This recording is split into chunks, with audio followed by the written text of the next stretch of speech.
bulan November ini banyak yang mengeluh batuk nggak sembuh-sembuh. Ada yang kayak gitu? Yuk, angkat tangan. Banyak ya, ini di tempat praktek saya, ini beberapa pasien mengeluhkan batuk nggak sembuh-sembuh. Bukan batuk yang berat, tapi batuk ringan, tapi tetap ada lendir, rasa gatal, dan nggak hilang-hilang. Awalnya memang ada flu, demam, tapi sudah minum obat, flu-nya sudah hilang, demamnya sudah hilang, tapi batuknya nggak hilang-hilang. Nah, mereka mengeluhkan, dokter, apakah harus minum obat terus ini? Sudah 2 minggu, 3 minggu, kok nggak sembuh-sembuh?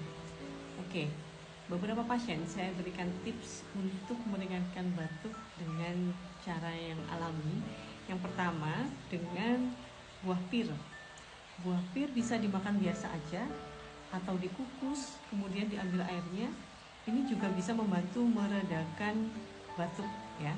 Jadi dia akan mengurangi lendir dan mengurangi peradangan di dalam tenggorokan. Bahan yang kedua, kalau tidak ada buah pir bisa dengan cuka apel. Cuka apel bisa diminum sehari 1 kali. Sekali minum 2 sendok makan dicampurkan ke dalam segelas air.